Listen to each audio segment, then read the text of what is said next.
एकीकडे बाळ घेऊन गोरक्ष पाहे मचिंद्र नंदन सदनी सदनी हाका मारून गोरक्षा ते पुकारी. कथेचं अनुसंधान इकडे मच्छिंद्रनाथांनी ते असणारं बाळ घेतलेलं आहे आणि बाळ घेऊन गोरक्षनाथाला हुडकण्यासाठी प्रत्येक असणाऱ्या घरामध्ये जाऊन गोरक्षाला त्या दरवाजामधनं त्या गावामध्ये हाका मारून हुडकू लागले. परीच्या सदनी जाय जाती ते सदनीची मुले आरडून उठती आई आई बया बया म्हणती आणि कपळती पुढारा. आणि लेकरं पुन्हा घाबरून आपापल्या घरी येऊन लपून बसलेली होती आणि मच्छिंद्रनाथ पुन्हा गावामध्ये गेले. प्रत्येक घरामध्ये जाऊन गोरक्षाला नावानं हाक मारू लागले. पण ह्या लेकरांनी बघितलं मच्छिंद्रनाथाला की घरामध्ये पुन्हा जाऊन लपून बसू लागले. परी सदनी सदनीचे जन नाता पुसती हटकून भय काय दाविले मुला कारण म्हणून आरडोनी पळताती. मग त्या गावातल्या लेकरांचे आई बाप त्या गावातले लोक मच्छिंद्रनाथांना म्हणू लागले, महाराज काय बारके लेकरांना बेहू दाखवायला लागला म्हणले. एवढी लेकरं घाबरले ती असणारी थरथर कापायला लागले ती. असं काय भीती तुम्ही लहान लेकरांना दाखवायला लागला असं मोठी लोक मच्छिंद्रनाथांना बोलतात. कोणाचे मुला घेऊन फिरता तुम्ही सदनी सदनी एरी म्हणे गोरक्षनयनी पाहिन तेव्हा सांगेन. आणि त्या गावातल्या लोकांनी विचारलं, तुम्ही तर ब्रह्मचारी आहेत, महंत आहेत, साधू आहेत, कुणाचं लेकरूकडे वरती घेऊन हिंडायला लागला. लोक प्रश्न विचारत होती पण मच्छिंद्रनाथांनी कुणालाच काही सांगितलं नाही. त्यांनी सांगितलं, आधी गोरक्ष कुठं आहे ती मला भेटू द्या. गोरक्षाची भेट झाल्यावर आधी मला कळू द्या काय झालंय. मग गोरक्षाच्या भेटीनंतर पुन्हा तुम्हाला सांगतो हे लेकरू कोण आहे, कुठून आलं, कसं जन्मलं, सगळी कथा सांगतो असं मच्छिंद्रनाथ सांगतात. ऐसे बोलून पुढे जाता तो पातला गोरक्ष होता जेता उभा राहोनी अंगणात गोरक्षा ते पाचारी. आणि अशा पद्धतीने ते लोकांना प्रत्युत्तर दिलं आणि मच्छिंद्रनाथ पुढच्या घराकडे निघाले. असं प्रत्येक घर फिरून फिरून पाहिलं आणि ज्या घरामध्ये लपून बसलेले गोरक्ष होते त्या भूताला घाबरून त्या असणाऱ्या दरवाजापर्यंत मच्छिंद्रनाथ येऊन पोहोचले. श्री गुरुची वाणी गोरक्ष निघाला सदनातुनी पर्येताची बाळ पाहिला नयनी पुन्हा आरडोनी पळेतो. आणि आपल्या गुरुचा आवाज ऐकला गोरक्षानं. गोरक्ष आतमध्ये घाबरून बसलेले होते पण बाहेरनं मच्छिंद्रनाथाने गोरक्ष म्हणून हाक मारली की ऐकला गुरुचा आवाज आहे. आणि गुरु आले म्हणून मच्छिंद्रनाथ दरवाजा उडून बाहेर आले. पण मच्छिंद्रनाथाच्या कडेवर तेच भूत दिसलं ज्या भूताला घाबरून पळाले होते. पुन्हा गोरक्षनाथ आतमध्ये गेले आणि लपून बसले. हा विप्रयाचा पावनी नयनी मच्छिंद्र विचारी आपुले मनी गोरक्ष व्यापला भय करुनी बाळे ते ठेवावे. मच्छिंद्रनाथाने विचार केला, जोपर्यंत ही बाळ आपल्या बरोबरीला आहे, आपल्या कडेवरती आहे, तोपर्यंत गोरक्ष आपल्या जवळ येणार नाही. कारण गोरक्ष ही बाळालाच घाबरलेला आहे. म्हणून मच्छिंद्रनाथांनी ते बाळ तिथं जमिनीवरती ठुलं आणि ठेवल्याबरोबर पुन्हा रिकाम जाऊन गोरक्षाला हाका मारू लागले. मग स्वशरीचे काढून वसन त्यावरी जविले बाळरत्न मग त्या सदनी संचारून गोरक्षापाशी पातला. मग मच्छिंद्रनाथांनी स्वतःच्या अंगावरचा पितांबर काढला आणि ते असणाऱ्या पितांबर त्या बाळा पितांबर खाली ठेवलं आणि त्याच्यावरती ती बाळ झोपवलं. आणि ते बाळ खाली जमिनीवर ठेवल्यावर पुन्हा ज्या घरामध्ये गोरक्ष लपून बसला होता त्या घरामध्ये मच्छिंद्रनाथ गेले. जाता कवळणी धरिले हृदयी म्हणे वासी व्यर्थ भय प्रवाही ते भूत नाही मनुष्य देही करभंजना उदेला. मग गेले गेले मच्छिंद्रनाथाने गोरक्षनाथाला कडेकडून मिठी मारली, आलिंगन दिलं आणि गोरक्षनाथाला सांगितलं, बाळा कशामुळे एवढं घाबरला, भय लागला, ते कुणी भूत वगैरे नाहीये, 9 नारायणापैकी करभंजन नारायणाचा अवतार आहे. मच्छिंद्रनाथ सांगतात, परितयाची उदय राहाटी सांग झाली निर्भय पोटी एरी म्हणे मुलांसाठी खेळत होतो महाराजा. मच्छिंद्रनाथांनी बोलायला सुरुवात केली, गोरक्ष ही करभंजन नारायणाचा अवतार आहे, मी ओळखलं. पण हे नारायण अवतारित कसे झाले, यांच्या असणारी जन्माची कथा कशी झाली, काय काय प्रकार घडला, मला सगळं पहिल्यापासून सांग. त्यावेळेस गोरक्षनाथांनी सांगितलं, मी आणि गावातली काही मुलं आम्ही एकत्र खेळत होतो आणि खेळत असताना घेऊन कर्दम बसला पुतळा परीने नो कैची झाली कळा भूत त्यात संचारले. गोरक्षनाथांनी सांगितलं ही लेकरं माझ्यापाशी खेळत होती आणि त्यांनी असणारी गाडी बनवली आणि मला सांगितलं की गाडीवान बनवा, गाडी चालवणारा. म्हणून माझ्या हातामध्ये त्यांनी चिखल दिला आणि ती चिखल बनवत असताना चिखलाचा माणसाचा पुतळा बनवत असताना काय झालं माहित नाही, त्याच्यामध्ये भूत तयार झाला. लोकोनी सकळ कर्दमनी ती दिसू आली मानवाकृती तेने भया व्यापुनी चित्ती पळालो मी मुलासह. आणि महाराज गुरुवर्य काय झालं माहिती नाही, ज्या वेळेस मी असणारे ते चिखलाचा पुतळा केला, पुतळा केल्याबरोबर ते असणाऱ्या काही वेळातच तो पुतळा चिखलाचा चिखल सगळा गायब झाला आणि त्या चिखलामधूनच चिखलाच्या पुतळ्यामध्ये मानवाचा पुतळा म्हणजे सजीव शरीर निर्माण झालं आणि त्याला आम्ही घाबरलो म्हणून सगळे पळाले. यावरी मच्छिंद्र बोले वाणी तू ते सांगितली संजीवनी तो मंत्र गोपिताक्षणी करीत होतासी काय तू. मग मच्छिंद्रनाथाने विचारलं असू दे म्हणले, पण ज्या वेळेस मी तुला संजीवनी मंत्राचा पाठ सांगितला, मंत्र शिकवला आणि संजीवनी मंत्र तू घोकत होता, पाठ करत होता, त्यावेळेस तू कार्य काय करत होता? संजीवनी मंत्र मुखानं म्हणत होता त्यावेळेस कोणतं कार्य करत होता मला सांग.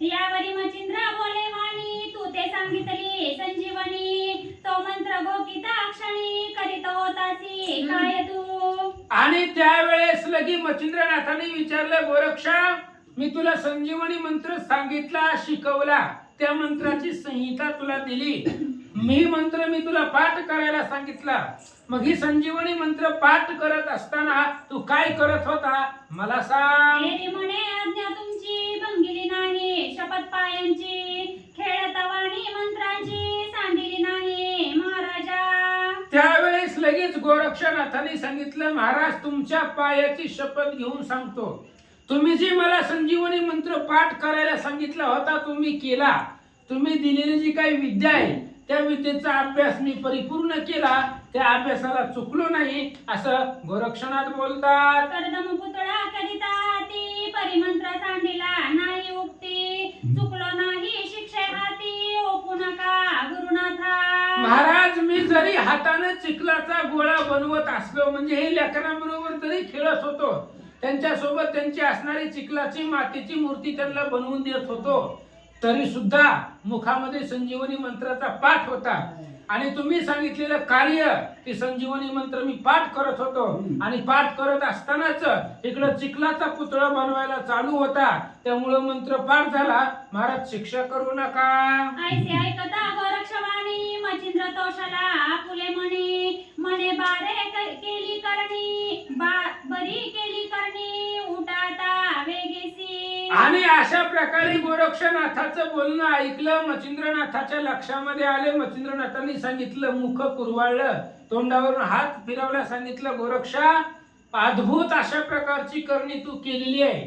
संजीवनी मंत्राचा पाठ चालू असताना चिखलाचा पुतळा बनवला, त्यामध्येच ही कर भांजनानं त्याच संधीमध्ये त्याच्यामध्ये जन्म घेतला. मुख कवळणी चुंबन घेता हास्य मानुनी कुरवाळीत म्हणे होई आता स्वस्त चाल वेगी पाडसा. गोरक्षनाथाचं मुख कुरवाळलं, त्याचं असणारं चुंबन घेतलं आणि मनामध्ये हसू लागले, गोरक्षनाथाला कुरवाळू लागले.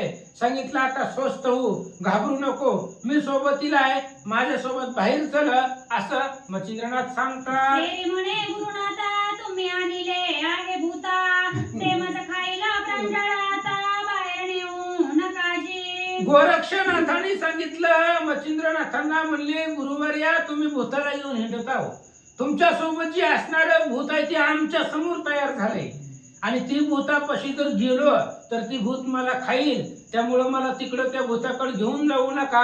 गोरक्षनाथ बोलतात. मच्छिंद्र म्हणे ऐक माता हे बाळ नसे रे भूत तू गोकोनी संजीवनीता मनुष्य पुतळा तो झाला. मच्छिंद्रनाथांनी सांगितलं, ऐक गोरक्षा, ते भूत नाही, ते जे बाळ मी घेऊन हिंडतोय ती भूत नाही. तू ज्या वेळेस चिखलाचा पुतळा बनवत होता त्यावेळेस संजीवनीचा पाठ तुझ्या मुखामध्ये चालू होता आणि संजीवनी मंत्रीचा उच्चार होत असतानाच त्या संजीवनी मधून ते असणारा करभंजन नारायणानं त्या पुतळ्यामध्ये अवतार घेतला. जैसा गौरव किरडा स्थान बाळ झालासी उत्पन्न त्याच नीती खेळता करदमा बाळ उदयाते आले हो. अरे गोरक्ष, जसा तुझा जन्म उकिरड्यामधून झाला, तुझा जन्म ते असणाऱ्या गोरक्षणामध्ये गायीच्या शेणामध्ये तुझा जन्म झाला, तसाच ही सुद्धा असणारा तुम्ही चिखलाचा पुतळा बनवत असताना जसं तू ते असणाऱ्या उकिरड्यामध्ये हरिनारायणानं अवतार घेतला आणि तू जन्मला, त्याच पद्धतीने चिखलाच्या पुतळ्यामध्ये करभंजन नारायणानं अवतार घेतला आणि हे बाळ जन्मला. ऐसे ऐकता गुरु गोष्टी म्हणे भूत नव्हे तपोजेटी मचिंद्र म्हणे भयपोटी सांडी मनुष्य ते असे. मचिंद्रनाथांनी सांगितलं गोरक्षा ते भूत नाही, ते असणारा भगवान श्री विष्णूचा नारायणाचा अवतार आहे. त्यामुळे सगळं जी भीती आहे ती भीती सोडून दे, ती माणूस आहे. माणसाचं जसं बाळ असतं तशा पद्धतीने ते बाळ आहे असं मचिंद्रनाथ सांगतात. ऐसे ऐकोनी प्रांजळ मत मग श्री गुरुचा धरुणी हात बाळ होते चिरपदरात तयापासी पातले. मचिंद्रनाथाचं बोलणं ऐकलं, मग आपल्या गुरुचा मचिंद्रनाथाचा हात गोरक्षांनी धरला आणि ज्या ठिकाणी आपल्या असणाऱ्या वस्त्रामध्ये पितांबरामध्ये ते बाळ गुंडाळून ठेवलं होतं तिथपर्यंत दोघे जण जाऊन पोहोचले. बाळ उचलून मचिंद्रनाथ आपल्या शिबिरी घेऊन या जात गोदुग्ध आणून पान त्वरित ते बाळका पै केले. आणि मचिंद्रनाथाने ते तसंच आपल्या पितांबर उचलला, ते बाळ उचललं आपल्या शिबिरामध्ये. त्या गावामध्ये आपली असणारी पर्णकुटी झोपडी, त्या झोपडीमध्ये गेले, दूध आणलं आणि दूध त्या बाळाला पाजू लागले. यावरी वसन झोळी करून आत घातला गैनी नंदन यावरी तया गावीचे जन शिबिरापाशी पातले. मग मचिंद्रनाथाने ते असणाऱ्या बाळाला आपल्या असणाऱ्या पितांबराची झोळी केली आणि त्या बाळाला झोळीमध्ये टाकलं आणि त्या असणाऱ्या बाळाला झोका देऊ लागले आपल्या शिबिरामध्ये. मग ही असणारी वार्ता गावागावामध्ये पसरली. त्या गावातली जी काही लोक होते ते लोक मचिंद्रनाथाच्या शिबिरापर्यंत येऊन पोहोचले. नाथ चरणी अर्पणी माता पुसती हे नाथ समर्था बाळ कोणाचे हलविता श्रवण करू इच्छितो. आणि काही लोक ते असणाऱ्या शिबिरामध्ये आले, आल्याबरोबर मचिंद्रनाथांना नमस्कार केला. मचिंद्रनाथांना विचारलं, महाराज ही बाळ तुमच्या पशी जी आहे ती बाळ पाण्यामध्ये टाकलंय, बाळाला झोका देताव, पण हे कुणाचं बाळ आहे आम्हाला सांगा. मग झाला वृत्तांत मचिंद्रनाथ तया ग्रामस्था निवेदित तो ऐकोनी सकळ वृत्तांत आश्चर्य करीती क्षणोक्षणी. आणि मग जो वृत्तांत झालेला होता तो सगळा मचिंद्रनाथांनी त्या गावकऱ्यांना सांगितला, गावातल्या लोकांना सांगितल्याबरोबर त्यांनाही आश्चर्य वाटलं आणि नाथांचं सामर्थ्य लक्षात आलं. म्हणे धन्य धन्य संजीवनी हा करीत उदेला उशना मुनी परित्याही प्रत्यक्ष सर्व गुणी नाथ मचिंद्र वाटतो. त्यावेळेस लोक बोलू लागली, या कलियुगामध्ये धन्य धन्य संजीवनी मंत्र आहे. जसं पूर्वी शुक्राचार्य दैत्यगिरी होऊन गेले आणि त्या शुक्राचार्यांनी संजीवनी मंत्र बृहस्पतीचा मुलगा कचाला शिकवलं. ती संजीवनी मंत्राचा पाठ बृहस्पती असणाऱ्या उषण मूर्ती कवीला होता, शुक्राचार्यांना होता. ही संजीवनी मंत्र म्हणजेच शुक्राचार्य कलित जन्माला आले की काय असं वाटू लागलं. पहा पहा गुरु दैत्य शव शरीरा सावध करीत परित्या म्हणया जड देहस्थ जीवदशा व्यापितसे. आणि लोक बोलू लागले, बघा तो असणारा शुक्राचार्य दैत्य, ते संजीवनी मंत्रानं दैत्याचे गुरु शुक्राचार्य संजीवनी मंत्रानं काय करत होते, मेलेल्या माणसाला जिवंत करत होते. जी मूळदेह मडी जी पडली होती त्यांना ते जिवंत करत होते. पण त्यापेक्षा श्रेष्ठ मचिंद्रनाथ आहे, चिखलाच्या पुतळ्याला जिवंत केलं. एवढं सामर्थ्य म्हणजे शुक्राचार्यांपेक्षा श्रेष्ठ सामर्थ्यानं मचिंद्रनाथ आहेत लोक बोलतात. तरी तैसा नव्हे मचिंद्रनाथ कर्दम पुतळा केला जिवंत तस्मात शुक्र तो त्या तुलनेत सहस्रभागी दिसेना. त्या शुक्राचार्यासारखे मचिंद्रनाथ नाही. ते शुक्राचार्य मड्याला मेलेल्या माणसाला जिवंत करतील याच्यामध्ये नवल नाही. पण हे असणाऱ्या मच्छिंद्रनाथांनी चिखल्याच्या पुतळ्यामध्ये प्राण आणला, चिखल्याचा पुतळा जिवंत केला, म्हणून शुक्राचार्यापेक्षा 1000 पटीने श्रेष्ठ मच्छिंद्रनाथ आहेत असं लोक बोलतात. तरी उष्णानं म्हणू संमती द्वितीय ब्रह्मा पातलाक्षिती ती संमत गौण चित्ती मच्छिंद्र भाग्य दिसत असे. आणि ती असणारे जे काही कवी आहेत शुक्राचार्य ते शुक्रांपेक्षा सुद्धा श्रेष्ठ मच्छिंद्रनाथ आहे. कलियुगामध्ये ब्रह्मदिवस निर्माण झाला की काय सगळ्या जीवाला निर्माण करणारा तो ब्रह्मदिवस प्रगट झाला की काय असं वाटू लागलं. पहा पहा विधिराज उत्पन्न करी जगा सहज तरी मूळ त्यात असे बीजा समान रूप होय. बघा म्हणले तो असणारा ब्रह्मदेव आहे आणि तो ब्रह्मदेव जगाला उत्पन्न करतो आणि ती असणारा जीवसृष्टी निर्माण करतो असं सांगतात. श्री गणेशाय नमः श्री रामचंद्राय नमः. यावरी अनेक दुसरा अर्थ विधी स्वांगे पते करीत देसानो हे मच्छिंद्रनाथ शिष्याती करविला. लोकांनी सांगितलं मच्छिंद्रनाथाला ब्रह्मदेवाचा अवतार म्हणावा तरी सुद्धा ती ऊन पडतंय गौण पडतंय, कारण ब्रह्मदेव स्वतःच्या अंगाने सगळ्या जगाची उत्पत्ती करतात. पण तसं मच्छिंद्रनाथाचं नाहीये, ब्रह्मदेव स्वतः तयार करतात.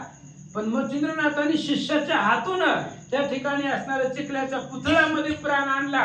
ब्रह्मदेवापेक्षा सुद्धा श्रेष्ठ मच्छिंद्रनाथ आहेत गावातली लोक बोलतात. महाबीजावी न जाण कर्दमी केला मनुष उत्पन्न तस्मात धन्य विधी होऊन मच्छिंद्रनाथ मिरविला. आणि कुठल्याही प्रकारचं बीज नसताना मनुष्य जन्म मनुष्य निर्माण केला त्या चिखलाच्या पुतळ्यामध्ये, म्हणून ब्रह्मदेवापेक्षा सुद्धा श्रेष्ठ मच्छिंद्रनाथ आहेत असं लोक बोलतात. ऐसे परस्परे भाषण करती गावीचे सकळ जन यावरी बोलती नाथन कारण नाथा निकट वैसुनिया.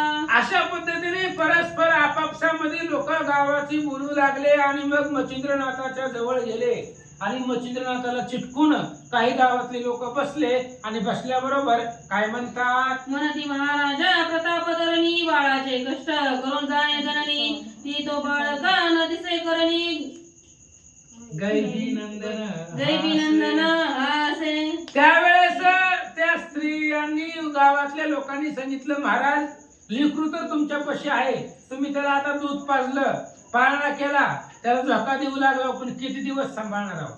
मग लेकराला सांभाळणं ही काही माणसाला जमतं का? ती स्त्रीला जमत असतं बाळाला कसं सांभाळावं. तुमच्यापाशी स्त्री नाही मग तुम्ही त्या लेकराला सांभाळणार कसं? कारण लेकराच्या व्यथा लेकराच्या अडचणी फक्त आईला कळतात, दुसऱ्याला कळत नाही. मग ह्या बाळाला कोणीतरी आई पाहिजे, तुम्ही त्याला कसं सांभाळणार सांगा. पहा बाळाचे कष्ट उत्कृष्ट पुरुष होईना ते नाथ श्रेष्ठ तरी याची धर्मजननी वरिष्ठ करून यावी महाराजा. महाराज बाळाचं जे कष्ट आहे ते कष्ट पुरुषाला जमत नाही, पुरुषाला कळत नाही, किंवा आई आपल्या बाळासाठी जे कष्ट करते ते पुरुषाला काही जमत नाही, माहिती नसतं. म्हणून तुम्हाला ह्या लेकराचा सांभाळ करणं योग्य होणार नाही, जमणार नाही. म्हणून ह्याला धर्मजननी ह्याला कोणीतरी एक आई किंवा कुणाच्या तरी सांभाळण्यासाठी हा असणारा कोणाच्या तरी पदरामध्ये कोणी एखाद्या स्त्रीला हे लेकरू देऊन टाका असं गावातली लोक बोलतात. तिथे बाळका करी अर्पण करी दयाचे संगोपन तुम्हाला गी कष्ट दारून होणार नाही महाराजा. महाराज तुम्हाला बी या लेकराचा ताण होणार नाही, याला सांभाळणं तुम्हालाही पडणार नाही. म्हणून एखाद्या स्त्रीला द्या की ज्या स्त्रीला संतान नाही आणि ती स्त्री आपल्या लेकराला आपल्या बाळासारखं सांभाळेल, अशा एखाद्या स्त्रीला देऊन टाका असं गावातली लोक बोलतात. ऐसे कथा जगाची वाणी मान तुकावी मच्छिंद्र मुनी म्हणे बाहे धर्मजननी कोणती करावी महाराजा. त्या गावातल्या लोकांचं बोलणं मच्छिंद्रनाथांनी ऐकलं आणि मच्छिंद्रनाथांनी विचार केला, बरोबर आहे तुमचं म्हणणं एकदम बरोबर आहे. कारण आम्ही ह्या लेकराला सांभाळू शकत नाही, आम्ही आज ह्या गावात आहे तर उद्या त्या गावात आहे, कधी अरण्यात राहतो, हे लेकराला कुठे घेऊन हिंडायचंय. तुमचं बरोबर आहे, पण आता हे गाव तुमचं आहे, गावातली सगळी परिस्थिती कोण कसाही तुम्हाला माहित आहे. मग ह्या बाळाला कोणती स्त्री किंवा ही बाळ कुणाच्या स्वाधीन करावं तुम्हीच सांगा. ऐसे बोलता मच्छिंद्रनाथ विचार करीता ती ग्रामस्थ तो ग्रामा माझी प्रग्रहात मधुना मनंद तसे. आणि तेवढ्या वेळामध्ये लगेचच मच्छिंद्रनाथांनी विचारल्याबरोबर ते असणाऱ्या लोकांच्या लक्षामध्ये आलं, त्याच गावामध्ये मधु नावाचा एक ब्राह्मण राहत होता. ब्राह्मण सद्गुणी होता आणि त्या असणाऱ्या मधूचं नाव सगळ्या ग्रामस्थांच्या लक्षात आलं. तयाची कांता लावण्य खनी पतिव्रता धर्मपत्नी सत्यसंचित सर्वज्ञानी ज्ञानकळा पयसे. आणि ती असणारी जी काही स्त्री होती, ती असणारी त्या ब्राह्मणाची पत्नी अतिशय सुंदर होती, पतिव्रता होती आणि पूर्व संचित होता, सर्व ज्ञानाने संपन्न त्या ब्राह्मणाची पत्नी होती. नामे कौतुका असे गंगा निर्मळपणी असे अभंगा पती सेवे अंतरंगा जगा माझी मिरविली. आणि त्या असणाऱ्या स्त्रीचं नाव गंगा होतं, अतिशय निर्मळ होती, सुंदर होती, पतीचा अंतरंग जाणणारी होती. अशा पद्धतीने ही स्त्री आपल्या गावामध्ये आहे असं लोकांच्या लक्षामध्ये आलं. उदरी नाही संतती तेने विवळ प्रेमचित्ती संतती विन कामगती संसार ते वेदना. आणि पोटाला संतती नाही, लेकरू नाही, त्यामुळे ती स्त्री सदुदित चिंता करत होती, दुःख करत होती, संसारामध्ये कामधंद्यामध्ये लक्ष लागत नव्हतं. अशी तिची स्थिती लोकांच्या लक्षात आले. सदा वाटे उरूर लोकांचे पाहुणी किशोर चित्ती पाहुणी चिंती गुहार शाशांकित होत असे. आणि त्या असणाऱ्या स्त्रीला हुरहुर वाटत होतं, दुःख वाटत होतं. लोकांची लहान लेकरं बघितली की तिला अंतःकरणाला दुःख वाटत होतं, आपल्याला बी एखादं लेकरू असावं असं तिला मनामध्ये सारखं वाटत होतं. नाना यज्ञ संततीसाठी करून बैसले होती जेती उपाय न चाले परम कष्टी जगा माझी मिरविला. नाना प्रयत्न केलेले होते, ह्या देवाला जा त्या देवाला जा, ही नवस कर ती नवस कर, कोणी काही सांगितले की लगेच जात होती. पुत्र संततीसाठी सगळे पर्याय केलेले होते, पण शेवटी भाग्यामध्ये नव्हतं, त्यामुळे पुत्र संतती झाली नाही म्हणून दुःख वाटू लागलं. ऐसे असता उभय जन तो दैवे उदेला मंजुसा कारण ग्रामस्थ करणी तयाचे स्मरण अकस्मात पै झाले. अशा पद्धतीने ते स्त्रीचं असताना त्या स्त्रीचं भाग्य उदयाला आलं. म्हणून गावातली जी काही लोक मच्छिंद्रनाथापाशी आली होती, ती मच्छिंद्रनाथांना गावातल्या लोकांच्या मुखातून हे असणारा गंगाचं नाव निघालं. म्हणजे तिचं भाग्य उदयाला आलं होतं, म्हणून लोकांच्या मुखातून तिचं नाव बाहेर पडलं. जैसा द्रोणाचा विषम काळ निवटावया उदेला उत्तम वेळ सहज खेळी गांधारी बाळ विटी कुंभात पडेली. द्रोणाचार्यांचा वाईट काळ आला किंवा द्रोणाचार्यांचं असणार मरण जवळ आलं, म्हणून त्याच वेळेस कौरव पांडव लहान असताना कौरवांची जी काही मुलं होती गांधारीची, ती मुलं क्रिकेट खेळत असताना एका महाकुपामध्ये त्यांचा विटू पडला असं सांगतात. की रत्नांची होणे उत्पत्ती म्हणून या देवदानवमती अब्दी मंथनी उदेले चित्ती एक भावे करोनिया. किंवा इंद्रदेवाची इष्टित सगळी पाण्यामध्ये पडली होती आणि ती संपत्ती बाहेर काढावी किंवा नवीन रत्न निर्माण होणार यासाठी देवदानवांना बुद्धी सुचली आणि समुद्राचं मंथन केलं. दयाने मधु विप्रांचे दैव देले जगमुखे जाचे म्हणून स्मरण निघाले त्याचे मान्य पडले सर्वांसी. त्या पद्धतीने त्या मधु विप्राच्या मधु ब्राह्मणाची जी पत्नी होती त्या पत्नीचं भाग्य उदयाला आलं, म्हणून सर्व लोकांच्या मुखामधून तिचं नाव बाहेर पडलं. मग मच्छिंद्रनाथा विनवणी करुणी म्हणती महाराजा मधु ब्राह्मण तयाची कांता परमसगुण ज्ञान कळा असे की. मच्छिंद्रनाथाला लोक विनंती करून सांगू लागले, महाराज आमच्या गावामध्ये मधु नावाचा ब्राह्मण आहे, त्याची पत्नी ती अतिशय सुंदर आहे, तिला संतती नाही, हे जर लेकरू तुम्ही तिला दिलं तर ती याचा व्यवस्थित सांभाळ करेल असं आम्हाला वाटतंय. तो कोणी बाळगो मठ ते तिचे होईल पूर्ण सेवट पुत्रार्थी या परमनिष्ठ दिवस धती महाराजा. महाराजा तुम्ही हे बाळ तिच्या स्वाधीन करा, तिला अर्पण करा, कारण ती पुत्रासाठी उतावेळ झालेली आहे, अनेक दिवस झाले तिला पुत्र संतती नाहीये, म्हणून तुम्ही तिलाच द्या असं गावातले लोक बोलतात. ऐसे कोणी मच्छिंद्रवाणी पुत्राच्या राहे संरक्षणी मग त्या विप्रा बोलावणी कांते सहित आणिले. अशा पद्धतीने मच्छिंद्रनाथाचं बोलणं ऐकल्याबरोबर ते गावातल्या लोकांचं बोलणं ऐकलं. मच्छिंद्रनाथांनी सांगितले ठीक आहे, बाळाला पूर्ण संरक्षण जर मिळत असेल तर मग आम्हालाही आनंद आहे. म्हणून मच्छिंद्रनाथाने गावातल्या लोकांना पाठवून त्या मधु नावाच्या ब्राह्मण आणि त्याच्या पत्नीला बोलावून घेतला. हरी ते भार्या लावण्य राशी सद्गुण वर्णा जगासी नाथ पाताचे ते चित्तासी ओळखिले हृदयांत. आणि ती असणारी स्त्री अतिशय सुंदर होती, सद्गुण होती, विवेक बुद्धी होती. मच्छिंद्रनाथांनी तिच्याकडे पाहिलं आणि तिच्या अंतःकरणातला सद्भाव नाथांनी ओळखला. मनात म्हणे मच्छिंद्रनाथ उत्तम जागी दिसून येत सगळं जग मान देत तस्मात श्रेष्ठ आता हे. मच्छिंद्रनाथ विचार करतायत, ह्याच स्त्रीपाशी आपण ह्या असणाऱ्या बाळाला सांभाळायला देऊ, कारण हिलाही बाळपणाचं सुख मिळेल, हिलाही संततीचं सुख प्राप्त होईल आणि आपलंही पुन्हा हिचंही नाव लौकिक होणार आहे. हा मुलगा पुढे 9 नारायणापैकी एक होणार आहे, याचाही आनंद वाटू लागला. जो जगा माझी आहे भला तो तैसाची परलोक ठेला. जो जगी जाय मानवला परलोकी मानवला तोची एक. ग्रंथकर्ते सांगतायत, ह्या जगामध्ये जो असणारा चांगला आहे तोच परलोकामध्ये सुद्धा चांगलाच राहतो. या जन्मामध्ये मानव जन्मामध्ये चांगलं कर्म केलं तर स्वर्गात पण मान भेटतो. स्वर्गामध्ये सुद्धा लोक देव लोक आरत्या घेऊन ओवाळायला येतात, कारण त्याचं सत्पुण्य त्या पद्धतीने असतं. म्हणून चांगलं वागावं असं महाराज सांगतात. आणि का भविष्य अवश्य जाणार अर्थार्थी करी गमन मग तुकाने जवळ घेऊन बाळ ओटी ओपीतसे. आणि आयुष्य भविष्य जाणणारे मच्छिंद्रनाथ होते. त्यांना पाठीमाग झालेलं पुढं होणारं चालू वर्तमान तिन्ही काळाचं ज्ञान मच्छिंद्रनाथाला होतं. आणि त्या स्त्रीला बोलवलं आणि तिच्या ओठीमध्ये तिच्या पदरामध्ये ती बाळ मच्छिंद्रनाथांनी दिलं. आणि माय हो माय एक हा बाळ आहे वरदायक नवनारायणातील एक करभंजन मिरवला. आणि त्या माईला मच्छिंद्रनाथ सांगू लागले, आई साहेब ऐका म्हणले, ही करभंजन नारायणाचा अवतार आहे, 9 नारायणापैकी एक आहे, त्यामुळे हे बाळाचा सांभाळ करा.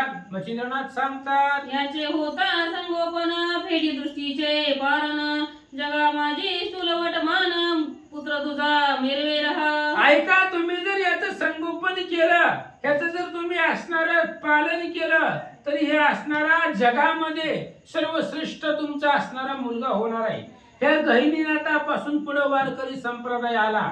आदिनाथ उमा बीज प्रगटले मच्छिंद्राला दले सहज स्थिती.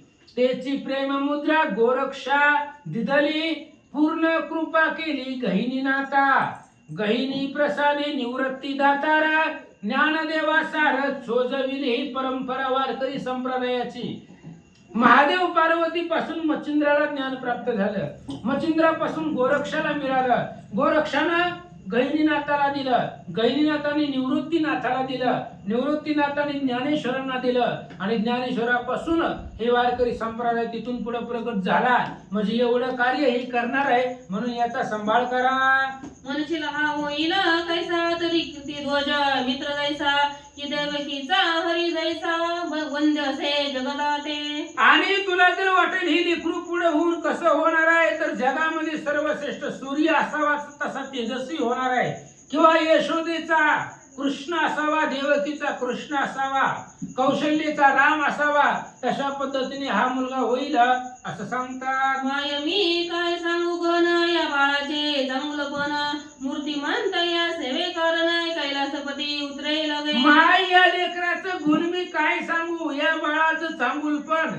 ह्या बाळाला उपदेशासाठी नव्हे, या बाळाच्या सेवेसाठी साक्षात कैलासपती महादेव सुद्धा येतील, एवढा पराक्रमी होईल असं मच्छिंद्रनाथ सांगू लागले. तयाची निवटून अज्ञाराशी अनुग्रह होईल तयासी आणून ठेवील निवृत्ती पदासी निवृत्ती धामे मिरवून या. आणि पुढेही असणाऱ्या गहिनीनाथापासून किंवा गहिनीनाथ ज्यांना उपदेश देतील ते उपदेश ज्यांनी निवृत्तीनाथ आहे, ते निवृत्तीनाथ म्हणजे दुसरा तिसरा कोणी नाही, स्वामी सदाशिवाचा अवतार, तो हा निवृत्ती दातार.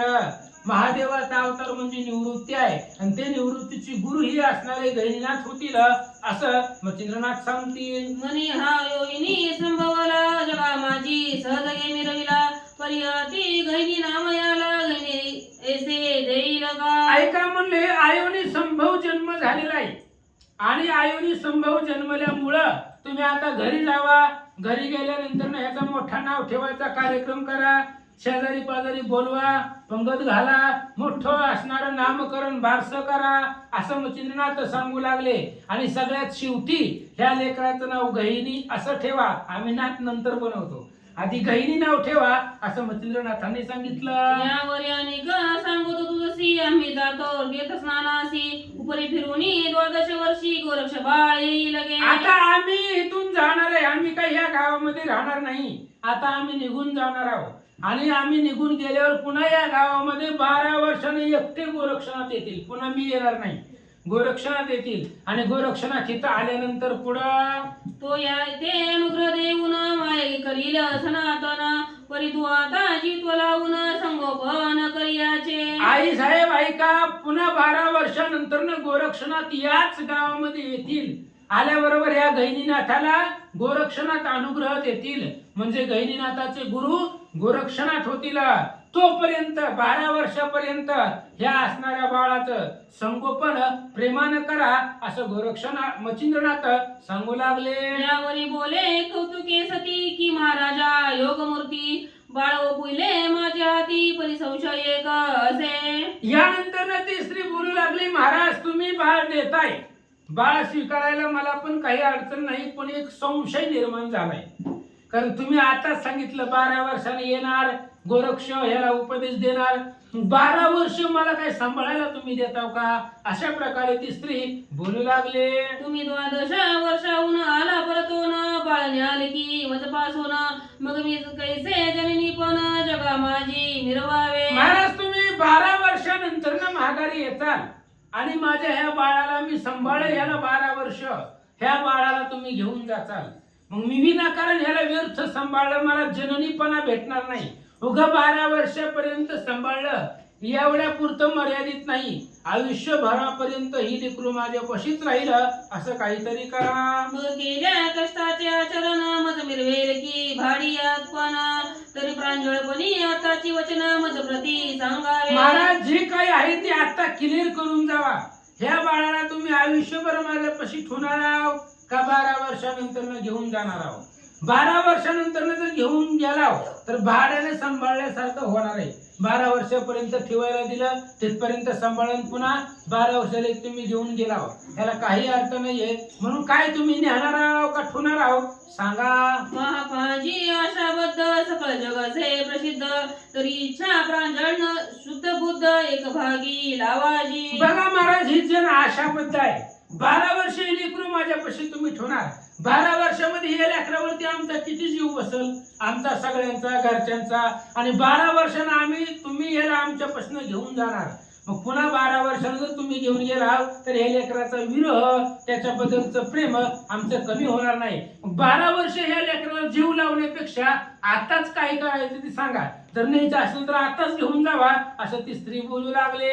आशा असेल याची तरी तैशीची गोष्ट सांगा याची. मग नाथ गोष्टी ऐकून तिची प्रांजळ वचन बोलत असे. महाराज तुम्हाला जर या बाळाची लेकराची आशा असेल तर मग आमच्या पशी सांभाळायला देऊच नका, तुम्ही याला आताच घेऊन जावा. म्हणून या बाळाची आशा जर तुम्हाला आहे की नाही, जर मनामध्ये बाळ तुमच्या पशी ठेवायचं असेल, तुमच्या सोबतीला घेऊन जायचं असेल तर मग आम्हाला सांभाळायला देऊ नका, त्याचा लढा लावू नका, आम्हाला या लेकराच्या आशेमध्ये पाडू नका असं ती स्त्री बोलू लागले. माय संशय सांडूनी मनी बाळ न्यावे आपले सदनी माझी आशा बाळा लागुनी गुंतत नाही जननी. त्यावेळेस मच्छिंद्रनाथांनी सांगितलं, आई साहेब ही लेकरू तुम्ही घेऊन जावा. माझा जीव ते असणाऱ्या लेकरावरती नाही किंवा ते आमच्या सोबतीलाच असावं, आमच्या पशीच राहावं याची माझी किंचितही आशा नाही. ही तुझा मुलगा मी तुला दिला आणि आयुष्यभर तुझ्या पशीच राहणार आहे, तुझा म्हणूनच राहणार आहे मच्छिंद्रनाथ सांगतात. तरी तुझा लाभो सूत प्रांजळपणी मिरो जगात तू माय हा सूत लोका माझी बोलतील. अगं आई अमाई साहेब ऐका, ही लेकरू तुझं तुमच्या पशीच राहणार आहे. लोक सगळी बोलतील ही गहिनीनाथ आहे आणि गहिनीनाथाची आई हीच आहे असं प्रत्येकाच्या मुखामधून तुमचंच नाव येणार आहे. ह्या गहिनीनाथाचं जरी नाव लौकिक झालं तरी आमचं नाव नाही येणार, तुमचंच नाव येणार आहे, त्याच्या आई वडिलाचंच येणार आहे मच्छिंद्रनाथ सांगतात. मी आणि माझा शिष्य गुंतणार नाही आशेत हा बाळ तुमचा तुम्हास लखलखीत बोलतो. ऐका, ही असणारा बाळ तुमचा तुमच्या पशीच राहू द्या. मी आणि माझा शिष्य गोरक्षाला सुद्धा या बाळाची आशा राहणार नाही किंवा या बाळाच्या मोहपाशामध्ये आम्ही दोघंही अडकणार नाही. मी तर आताच ह्या बाळाला सोडून चाललोय, पुन्हा मी या बाळाकडे येत पण नाही. आणि गोरक्ष 12 वर्षाने येईल, फक्त डोक्यावरती हात ठेवील, अनुग्रह देईल आणि गोरक्ष निघून जाईल. तुझं लेकरू तुझ्या पाशीच राहील. मच्छिंद्रनाथ सांगतात, हरी गोरक्ष अनुग्रह देईल यासी, पुढे जाईल तीर्थस्नानासी, तू सांभाळ तुझं पाशी चिरंजीव असो. आणि हे असणारं जे काही लेकरू आहे ती तुझं तुझ्या पाशीच राहणार आहे. गोरक्ष येतील, 12 वर्षानंतर तीर्थस्नानाहून येतील, त्याला उपदेश देतील आणि पुन्हा तीर्थस्नानाला गोरक्षनाथ निघून जातील आणि ही लेकरू तुझं तुझ्या पाशीच राहणार आहे. मच्छिंद्रनाथ सांगतात, ऐसे बोलोनी ग्रामस्था ते शपथपूर्वक साक्ष सहित निर्मळपणी करुणी चित्त कौतुक सदनी बोलवी. आणि अशा पद्धतीने लगेच ते असणाऱ्या ग्रामस्थांना शपथपूर्वक मच्छिंद्रनाथांनी सांगितलं, शपथ घेऊन की मी आणि माझा शिष्य गोरक्ष ह्या बाळाला घेऊन जाणार नाही, त्याच्या मोहपाशामध्ये अडकणार नाही. ही बाळ या स्त्रीच आहे, तिथंच राहील असं सांगतात. मंत्रे चर्चुनी विभूती माळा, मोहन अस्त्र घातले गळा, कौतुके स्पर्शित हृदय कमळा, पयोधरी पद दाटत असे. आणि त्या बाळाच्या कपाळावरती मच्छिंद्रनाथांनी विभूती लावली, त्या विभूतीवरती मंत्र टाकला, मोहन मंत्र टाकला की कुणीही या लेकराच्या मायेमध्ये गुंतेल अशा प्रकारचा मंत्र टाकला. ते असणाऱ्या स्त्रीनं बाळ घेतलं, आपल्या असणाऱ्या हृदयाला लावलं आणि बाळ घेऊन घरी आले. मग ते बाळा लावणी सरी गावीच्या नोनी सुवासिनी, पालखात गाताले प्रेमे करुणी गणी नाम स्थापिले. मग ते बाळा लावून स्तनी गावीच्या नोनी सुवासिनी, पालकात घातले प्रेमे करोनी गहिनी नाम स्थापिले. श्रीराम जय राम राम. मग असणाऱ्या गावातल्या स्त्रिया बोलवल्या सुवासिनी, ते असणाऱ्या बाळाला पालकामध्ये घातल्या. त्याच्या आत्या वगैरे जे काही कोणी असतील ते आल्याबरोबर त्याच्या कानात कुरकर काय करतात ते केलं आणि त्या लेकराचं गहिनी अशा प्रकारचं नाव त्या कौतुका स्त्रीनं पाळण्यात घालून ठेवलं. यावरी मच्छिंद्र काही दिवस तया ग्रामी करून निवास, मग सवे घेऊन गोरक्षास तीर्थस्नाना चालिला. यानंतर मच्छिंद्रनाथ काही दिवस त्या गावामध्ये राहिले. त्या गावामध्ये राहिल्यानंतर गोरक्षनाथाला सोबतीला घेतलं आणि तीर्थस्नान करण्यासाठी, पुढची तीर्थ पाहण्यासाठी गोरक्ष आणि मच्छिंद्रनाथ निघाले. पुजुनी सकळ ग्रामस्थांशी निगता झाला गौरवेशी, मार्गलक्ष्मी तीर्थस्नानासी बद्रिकाश्रमी जात असे. आणि सगळ्या गावांना विचारलं, गावकऱ्यांची भेट घेतली, सर्वांचा मान गौरव सर्वांनी केला मच्छिंद्रनाथाचा. आणि पुढच्या असणाऱ्या बद्रिका आश्रमाला, जिथं दत्तात्रय महादेवजी राहतात, त्या बद्रिका आश्रमाच्या दिशेनं हे दोघं जण निघाले. परिमार्गी चालता वाटोवाट श्री गोरक्षाची घेऊन पाठ, कार्यरूपी कार्य घेऊन आलोट परीक्षेते पाहत असे. पण आता पावली गोरक्ष सोबतीला आहे, गोरक्षाला घेऊन जात आहेत. पण गोरक्षाकडे किती ज्ञान आहे, ज्ञान प्राप्त झालंय की नाही याचा असणारी परीक्षा रस्त्यामध्ये घेत चालले. नंतर ते पाहता परी विषम अशी विषम दिसती सर्व कार्याशी, मग मच्छिंद्र विचार करी मानसी तप पूर्ण से. मच्छिंद्रनाथ चलता सहज गोरक्षनाथाची परीक्षा घेऊ लागले.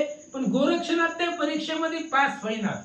विषमता वाटू लागली. मच्छिंद्रनाथाच्या लक्षामध्ये आलं की आता गोरक्षनाथाला 12 वर्षासाठी तपाला बसवावं लागल. तप असल्याशिवाय विद्या फलद्रूप होणार नाही. म्हणून भद्रका आश्रमामध्ये गुरु दत्तात्रय आणि महादेवजी यांच्या आश्रयाखाली तपश्चर्याला बसू आणि आपण इकडे स्त्री राज्यामध्ये जाऊ विचार करतात. मुळीच पदरी पैसा नसता की दान मिळविता दंभिका व्यवसा, तेवी मंत्र हेतू तपोलेशा विना विषम आहे. एखाद्याकडे पैसाच नाही, तो दान धर्माच्या गप्पा गोष्टी करतो, त्याच्यापाशी पैसाच नसते. पण सप्त्याची असणारी मीटिंग बसली की त्याच्यामध्ये सगळ्यात पुढं काय लागल तेवढं आपल्याकडून घेऊन जा, तुझ्यापाशीच काय नाही. असू द्या, जसं पैसा नाही पण दांभिकपणानं दान धर्माच्या गप्पा गोष्टी करतात, तशा पद्धतीने मंत्र आपण दिलेत गोरक्षाला. पण तप केल्याशिवाय ती मंत्र फलद्रूप होणार नाही विचार मच्छिंद्रनाथ करतात. तरी आता बद्रिकाश्रमी बद्रिकेदारा उभा स्वामी तया हाती गोरश ओपुनी तया लागी रुजवावा. आता बद्रिका आश्रमामध्ये जाऊ, तिथं असणारे आपले महादेवजी आहेत स्वामी गुरु दत्तात्रय आहेत, त्यांच्या हातामध्ये ही गोरक्षणा देऊ, त्यांच्या आश्रयाखाली देऊ आणि तिथं तपाला बसवू. ऐसा विचार करून चित्ती उभयता हिंडते नाना तीर्थी. मग लक्ष्मी हिमाचल मार्ग प्रति बद्रिकाश्रमा प्रति अशा प्रकारचा विचार केला, नाना तीर्थ जगतामध्ये हिंडले आणि मग बद्रिका आश्रमाचा मार्ग लक्षात घेतला आणि त्या आश्रमापर्यंत जाऊन पोहोचले. गेले परी तेथील कथन पुढील अध्यायी होईल श्रवण अर्थ धरुनी अपूर्ण स्वीकार करावा श्रोत्यांनी. आता बद्रिका आश्रमामध्ये गेल्यानंतर त्या बद्रिका आश्रमामध्ये काय कथा होईल, तिथे गेल्यानंतर काय चरित्र होईल, ती कथा उद्याच्या अध्यायामध्ये लक्षपूर्वक ऐका. विचक्षण श्रोते संत सदा तुमचा धुंडी सूत सेवे लागी अर्थी प्राणात ग्रंथ आदरी मिरवित तुम्ही विचक्षण आहेत, श्रोते संत आहेत, तुमचा असणारा मी अतिथ आहे, तुमचा दास आहे, सेवेलागी सेवक झालो, तुमच्या आलो दर्शना, अशा पद्धतीने तुमचा दास आहे. ह्या असणाऱ्या ग्रंथाला रोज कथेला या असं महाराज सांगतात. तुमचे कृपेचे लेवनी भूषण नरहरिवंश अपूर्ण कवी मालू दुंडी नंदन संत गणी मिरवला. स्वस्ती श्री भक्ती घतासार संमत गोरक्ष काव्य किमयागार सदा परितो स्वाभाविक चतुर दशमाध्याय गोडहा. श्रीकृष्ण नमस्ते पुंडलिक वरधारी विठ्ठल श्री